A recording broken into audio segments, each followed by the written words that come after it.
Time and work का next question बता रहे हैं।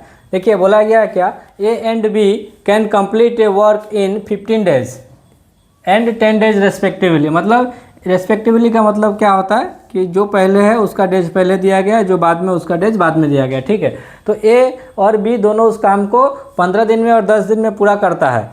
मतलब ए 15 दिन में करता है और बी 10 दिन में करता है। They got contract to complete the work. उस काम को करने के लिए उन लोग को कॉन्ट्रैक्ट मिला, मतलब किसी व्यक्ति को उस काम को करवाना है। तो बोला है क्या कि आप दोनों उस काम को करिए, कितना रुपया लीजिएगा। तो बोला गया कि 75,000 में उन लोग का बात पक्का हुआ। ये दोनों ए और बी बोला क्या, ठीक है हम 75,000 रुपीज़ लेंगे, आपका उस काम को कर लेंगे। ठीक है, दे गॉट कॉन्ट्रैक्ट जो कॉन्ट्रैक्ट लेता है उसको कॉन्ट्रैक्टर बोलते हैं। इसमें ओ आर लगा दीजिए। तो वो कॉन्ट्रैक्ट लिया कि हम इस काम को, हम दोनों मिलकर उस काम को आपका कंप्लीट कर देंगे, हमको 75,000 रुपीज़ दे दीजिएगा। ठीक है, क्लियर, इतना में बात हो गया। अब बात है क्या, वो जो 75,000 लेगा दोनों मिलके, दोनों का कितना कितना शेयर होगा। The share of A and be in the contracted money. वो जो पैसा है उसमें ए कितना रुपया लेगा, बी कितना रुपया लेगा। तो वो कैसे मालूम चलेगा, कैसे निकालेंगे हम लोग। एक क्वेश्चन बड़ा ईजी है। ठीक है, बोला गया कि ए कितना रुपया लेगा, बी कितना रुपया लेगा। तो जो ज़्यादा काम करेगा वो ज़्यादा रुपया लेगा, जो कम काम करेगा वो कम रुपया लेगा। तो ज़्यादा काम कौन करता है, ए करता है ना बी करता है। ये देख के नहीं करना है कि ये 15 दिन में किया, ये 15 दिन काम किया तो ये 15 ज़्यादा रुपया लेगा, अभी 10 दिन काम किया तो कम रुपया लेगा। नहीं, पैसा कितना मिलेगा ये डिपेंड करता है एफिशिएंसी के ऊपर, क्षमता के ऊपर, काम करने की क्षमता। एफिशिएंसी एक नया वर्ड मिलेगा, एफिशिएंसी। एक काम करने का क्षमता के ऊपर डिपेंड करेगा। एफिशिएंसी क्या होता है, अगर एक 15 दिन में करता है इसका मतलब क्या हुआ, उसका एफिशिएंसी कितना हुआ, क्षमता कम हुआ, क्योंकि वो कम पावर यूज कर रहा है, उसका काम करने का क्षमता कम है, उसका काम करने का कैपेसिटी कम है, इसलिए तो ज़्यादा दिन लिया। इसलिए डेज और एफिशिएंसी जो है एक दूसरे का इन्वर्स होता है। अगर डे ज़्यादा होगा तो एफिशिएंसी उसका कमते जाएगा, अगर डे कम हुआ तो एफिशिएंसी उसका बढ़ जाएगा। मतलब जो कम समय लेगा उसका एफिशिएंसी ज़्यादा होगा, और पैसा तो उसी को मिलेगा ना जिसका एफिशिएंसी ज़्यादा होगा, जिसका काम करने का कैपेसिटी ज़्यादा होगा।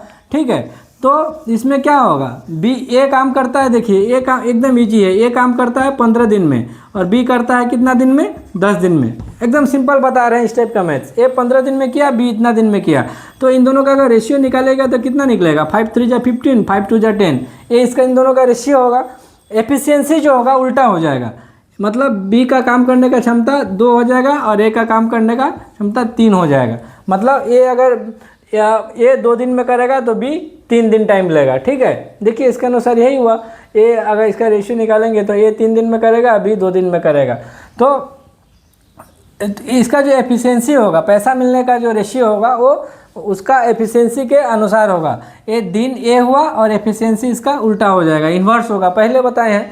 तो ए डेज है, ये देखिए ए 15 दिन में किया, बी 10 दिन में किया, तो इन दोनों का जो डेज है उनका रेशियो हमारा मिला 3/2। तो एफिशिएंसी कितना हो जाएगा, इसका उल्टा हो जाएगा, 2/3 हो जाएगा। ये टोटल हुआ। अब इन दोनों को भाग कर दीजिए। कितना भाग है, 75,000 रुपीज़ को भाग करना है। कितना पार्ट करना है, टोटल 3 + 2 5 पार्ट करना है। और ए का पार्ट कितना हो जाएगा, ए का पार्ट लिखिए, ए का 2 हो जाएगा और बी का कितना हो जाएगा, 75,000 को फिर 5 से डिवाइड कीजिए, बी का पार्ट 3 हो जाएगा।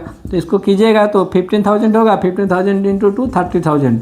ए को 30,000 मिलेगा, बी को 45,000 मिलेगा। क्यों, क्योंकि बी का एफिशिएंसी ज़्यादा है, बी का एफिशिएंसी ज़्यादा है। बी तो उस काम को 10 दिन में कर दिया है और ये 15 दिन में किया है, इसलिए बी का एफिशिएंसी ज़्यादा है। तो जिसका एफिशिएंसी ज़्यादा है उसको ज़्यादा पैसा मिलेगा। ये देख लीजिए एफिशिएंसी कैसे निकाल रहे हैं।